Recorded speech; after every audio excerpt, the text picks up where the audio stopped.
Maintenant, revenons sur la pandémie avec la docteure Mélissa Ranger, qui est urgentologue à l'hôpital Charlemagne. Bonsoir, docteur Ranger. Bonsoir, Madame Thibault. On se rappelle bien de vous. Au début de la pandémie, on se rappelle que vous l'avez eu, cette COVID, est assez dure malgré votre jeune âge. Vous allez mieux? Vous avez quelques séquelles? Comment êtes-vous? Non, moi, ça va très bien. J'avais été hospitalisée à l'époque pendant 10 jours là, pour une atteinte au niveau des poumons, du foie, des articulations. Ça avait nécessité cette hospitalisation-là, mais par la suite, j'avais été complètement remise, puis un retour au travail avec ça allait très bien. Oui, donc pas de séquelles à ce jour. Non, exact. Bon, tant mieux. Dites-moi, vous qui l'avez eu, vous qui avez traité des gens, vous qui avez été vraiment dans le cœur de la crise à l'hôpital, vous réagissez comment au débordement qu'on voit des derniers jours là, dans les bars, sur les plages, des tam-tams au Mont-Royal? Bien, c'est sûr que je suis déçue de voir ça. Hein. Le déconfinement, tout le monde en avait besoin, que ce soit pour une question de relance économique, que ce soit pour une question de santé mentale. C'était difficile d'être confiné comme ça.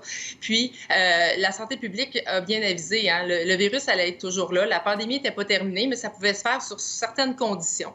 Puis, ces conditions-là, quand on voit là, ce qui se passe au niveau des bars, des plages, justement, au courant des derniers jours, avec le beau temps et les vacances, bien, on voit qu'il y a des gens qui sont totalement insouciants et irresponsables d'agir de cette façon-là. Et malheureusement, ça risque de nous amener des éclosions puis une recrudescence des cas.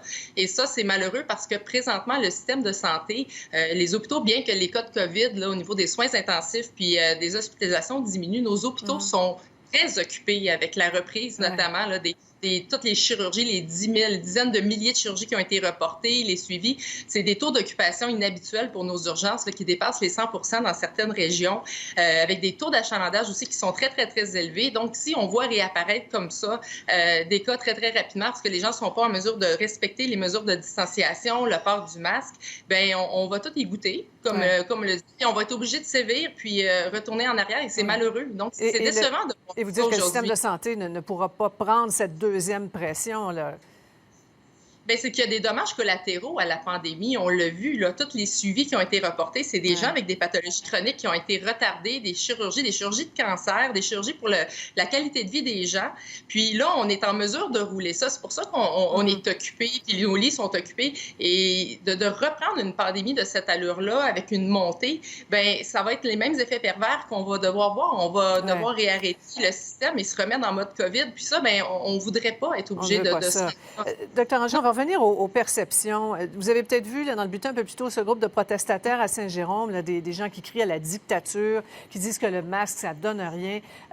Vous comprenez pourquoi il y a tant de résistance au port du masque?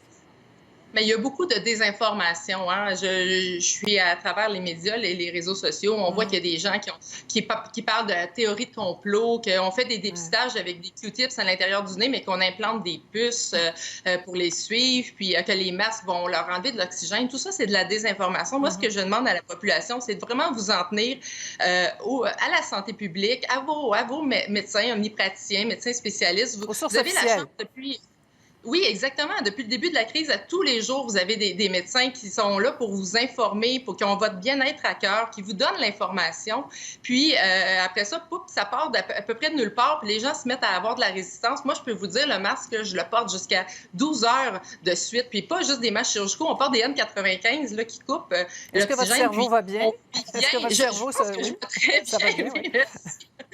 C'est pour ça que c'est malheureux de voir ces résistances-là. Puis il arrive à emporter des gens avec cette désinformation-là. Et ça peut être très dangereux. Puis on va être obligé de reculer à cause de ça, Pensez-vous, ça pourrait peut-être être lié à une certaine confusion qu'il y avait au début, là, parce que le discours sur le masque n'était pas du tout le même il y a quelques mois, là.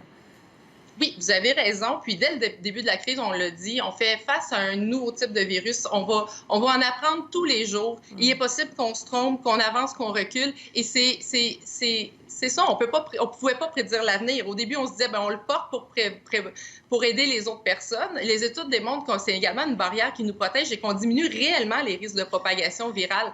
Donc, on s'adapte. Après ça, on s'est fié au bon jugement des gens, à la collaboration, à la solidarité du peuple.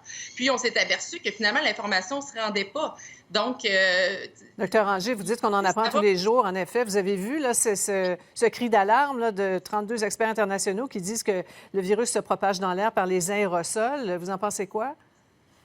Bien, effectivement, à tous les jours, on entend, au début, c'était plutôt les gouttelettes. Après ça, il y a une question de transmission aérienne. Après ça, quelle distance? Il y a des milliers d'études par semaine qui sortent. Et oui, il y a un cri d'alarme qui se dit que ça pourrait être même plus volatile qu'on se l'imaginait. Donc, raison de plus Raison de de plus. bien suivre les avis des experts dans cette crise-là, puis de le porter, le masque, dans les lieux Voilà. confinés où la distanciation n'est pas possible. Vous protégez les autres. Tu sais, je pense que c'est ce qu'on doit faire comme société, avoir le même ennemi commun puis faire front ensemble à cette pandémie-là. Ouais. Alors, espérons que vous serez entendus. On est ravis que vous alliez mieux. Merci beaucoup d'avoir été avec nous.